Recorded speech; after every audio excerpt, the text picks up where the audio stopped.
Bonjour, aujourd'hui on va voir Antigone, qui a été écrite par Sophocle. C'était à peu près au 5e siècle avant Jésus-Christ. Il semblerait que ce soit en moins 441, sans certitude aucune.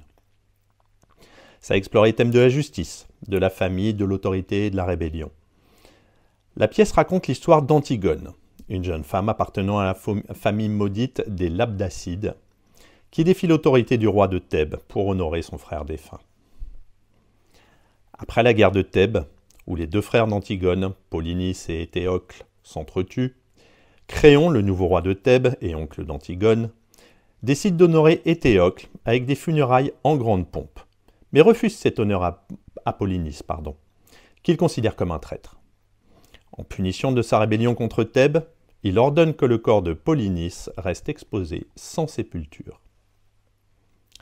Antigone, choquée par cette décision, estime que les lois divines priment sur celles des hommes. Malgré l'interdiction royale, elle décide de braver Créon en rendant les honneurs funéraires à son frère Polynice.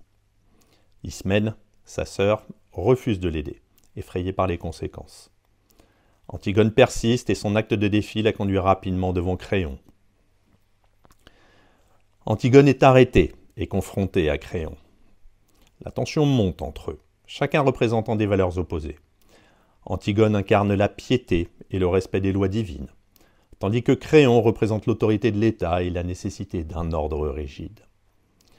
Antigone ne montre aucun regret et continue de défendre la légitimité de son geste. Aimon, le fils de Créon et fiancé d'Antigone, intervient pour essayer de convaincre son père de faire preuve de clémence. Aimon tente d'ouvrir les yeux de son père sur les répercussions de sa décision, mais Créon reste inflexible. Leur désaccord s'intensifie et Aimon quitte finalement son père, accablé. Créon décide de condamner Antigone à être emmurée vivante. Tirésias, le devin aveugle, avertit Créon des conséquences funestes de son obstination. Selon lui, les dieux sont furieux du sort réservé à Polynice, et Créon subira de terribles pertes s'il persiste. Effrayé, Créon finit par céder, mais il est trop tard. Lorsque Créon se rend pour libérer Antigone, il la trouve déjà morte, ayant préféré se suicider plutôt que de subir son destin. Aimon, désespéré par la perte de sa fiancée, se suicide à son tour sous les yeux de son père. À la suite de ces événements, la femme de Créon, Eurydice, se suicide également, accablée par la mort de son fils. La tragédie se termine avec Créon, anéanti par sa propre rigidité, qui se retrouve seul et désespéré. On trouve 5 thèmes principaux. Premièrement, le conflit entre les lois humaines et les lois divines. Antigone incarne l'obéissance aux lois divines et le respect des rites funéraires. Créon, en revanche, représente le pouvoir de l'État et la loi civile. La pièce questionne ainsi la légitimité de chaque forme de loi et les conséquences du refus du compromis. Deuxièmement, l'orgueil et la tyrannie. Créon, convaincu de son autorité et de l'importance de sa loi, est un exemple de tyran qui laisse son orgueil causer sa perte. Il apprend trop tard que la sagesse réside dans l'équilibre entre fermeté et souplesse.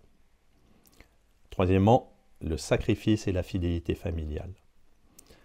Antigone illustre la dévotion et le sacrifice pour sa famille. Elle est prête à mourir pour honorer son frère, montrant la force des liens familiaux, même au prix de sa propre vie. En avant-dernier, le destin et la malédiction familiale.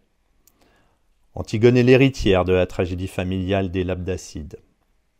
Malgré ses choix, elle est inexorablement liée au destin tragique de sa lignée, reflétant la fatalité présente dans la mythologie grecque. Et enfin, la tragédie de l'orgueil. La pièce met en évidence les conséquences de l'orgueil, tant chez Créon que chez Antigone. Leur entêtement mène à une cascade de tragédies, soulignant la nécessité de la modération et de l'humilité. Pour conclure, Antigone est une œuvre intemporelle qui explore des dilemmes moraux et politiques universels, mettant en scène des personnages dont les actions soulignent la complexité des choix humains face aux lois et face aux devoirs. À bientôt.